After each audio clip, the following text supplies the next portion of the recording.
Usually, when developers censor games, they try to act apologetic and regretful and say we had to censor it or else we wouldn't be able to release it on certain platforms so that people will just accept the changed content and still buy the game. But to see developers trash talk anyone who doesn't agree with the censorship isn't something that happens that often, but it's happening right now with a brand new visual novel that's supposed to release in a few months.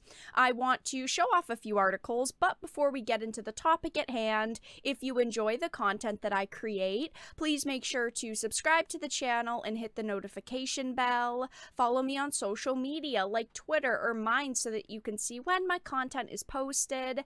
And of course, if you do really enjoy the videos and the live streams that I create, please consider becoming a Dark Titan via Patreon for just $1 a month or supporting via YouTube memberships. All of the links are in the description, and of course, I do really appreciate all of the support.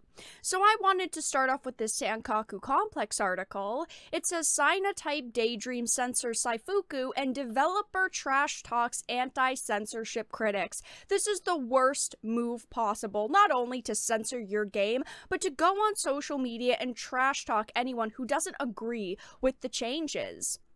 It's an easy way to lose a lot of consumers really quickly. Developer and publisher Laplason has been scorned on social media for their abysmal censorship of the upcoming all-ages international version of Cyanotype Daydream, as they transformed a Saifuku into a dress while aging the characters up, and made themselves further hated by trash-talking critics speaking out against it. Originally an adult game with things like sex scenes, they decided they would produce an all-ages version with the adult content stripped out, the developer announced back in June. It says, "Today we'd like to announce that we will be moving on from adult game development. We are currently hard at work on the new all-ages international HD release of Cyanotype Daydream with brand new exclusive content, and we look forward to your continued support." Now, of course, when they announced this a few months ago, a lot of people said, you're not going to get my continued support. You are departing from what we all really liked about you. You are changing up your content to try to appeal to global markets and appeal to certain platforms. And a lot of people said, going forward, I will not support your product. And it's okay if developers want to move away from things like adult game development. That is their decision. That is their choice. And that's okay. They're allowed to make those decisions if they think it's best for business.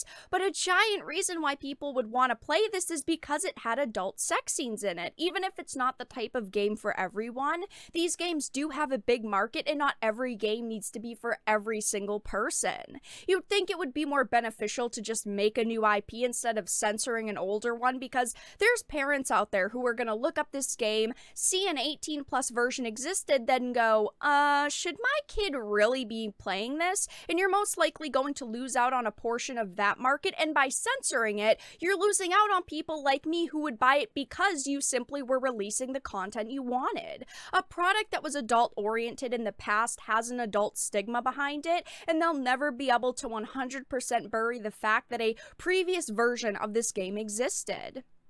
You'd think, again, it would be more beneficial to just go and make a brand new game, a brand new IP, but no, of course. They have to take this content that people previously liked and alter it and edit it and dumb it down. Here's one of the many examples. One of the changes, likely the most absurd, is the removal of one female character, Saifuku, which was swapped out for a dress. And don't get me wrong, this image doesn't look bad, but clearly you can see there are some changes here. They covered up her legs. They, gave her maybe taller boots. You can't really tell in this image. They dumbed down her outfit to try to make it more family friendly and all age friendly. Who is this helping? Who is this protecting? Absolutely freaking no one. It says this was likely done to better represent the character's age, as the developer also changed the high school girl to now be in university, and the high school teacher was made to be a university teacher. So they're not only editing adult content out and changing around outfits, they're also editing things like characters' ages, the setting of the game. Just go and make a brand new game. It's really not that difficult. But I thought this was really interesting because When I heard this, I instantly thought of Steam. Oh, they did this for Steam because, of course, Steam gets very iffy when it comes to anime games in high school settings. And of course, to no one's surprise, guess what platform they're releasing it on in February? Steam. I couldn't find a listing on any of the other storefronts except for Steam. So clearly they are censoring it and toning it down because they want it to release on Steam. And this is the decision that they've made. Instead of standing by their product and their content, no, they're censoring their game. And then to make the situation even worse, they decided to go on social media and attack people who simply didn't like these changes. So, one of the game's translators made a few tweets about the situation. They said, by the way, the all-ages version of Cyanotype Daydream that will release this year is a new version of the game. Various changes have been made to the original R18 release, including the addition of new scenes, but the core story remains the same, even though they're changing the fact that they were in high school to university, and they're changing a lot about the game's story from what it sounds like. I understand that many people are fans of adult content and as such will not be interested in a release that removes it. I'm not seeking to change anyone's mind on that, but please do understand this was a decision made by the developers. Still, I believe this is a story that doesn't necessarily benefit from graphic sex scenes, and with the changes, removals, and additions are all in line with the overall vision of the game. I highly recommend it if you are a fan of visual novels and storytelling in general. And of course, people were being extremely fair on social media, asking things like, why don't you make an 18 plus patch? I think that that's a really good thing that you could do. People would still probably buy it. Someone had asked, could it be possible to at least sell the old 18 plus version standalone alongside this new English version? Why didn't you make 18 plus patches for overseas fans? And they decided to say, no, you are not going to get that. Basically, you don't deserve it. Suck it up and deal with it. Just buy our game the way that we want it to be.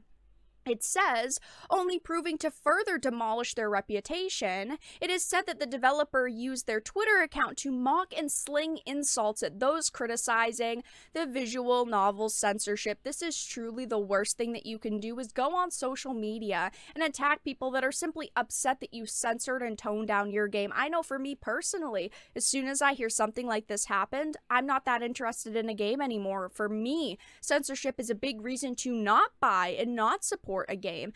And this is another giant reason when developers go online and attack people. Someone had said, no way, no actual way, we are now censoring school uniforms. Who thought that this was a good idea?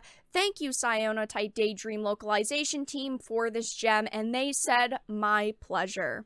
Someone had asked, I hope the original R18 version comes to the West, and they said that we're not releasing it in the West. And keep in mind that some of these are Google translated or translated through Twitter, so the wording might be slightly off, but we can get the gist of the statements that they're making. Laplason had said, better to be hated than to be ignored. Thank you, everyone. Maybe at the end of the day, that's all they really care about, is getting clicks on their social media and maybe getting a few more sales, but ultimately censoring your game for a platform like Steam, it's not going to get you any more sales. While yes, initially you might have a different audience than the one you'd have for the R18 version of the game, at the end of the day, you're losing a giant chunk of your audience because you decided to censor and tone down your title. They could have just said, hey, we're sorry that you're upset with the changes, but this was the direction we wanted to go in. Making fun of people who are upset with it is the worst possible thing you can do. You'd think they'd want to lay the groundwork to get people to give the new version a chance, but by going online and attacking anti-censorship individuals just makes you look 10 times worse than you already did. But that's all that I really had to discuss in this video. Let everyone know your thoughts in the comments section down below. If you enjoyed it, please make sure to give it a like, share it, and subscribe to the channel. And of course, if you didn't, make sure to give it a dislike. I appreciate your support either way, but I will talk to you all again in the next video really soon.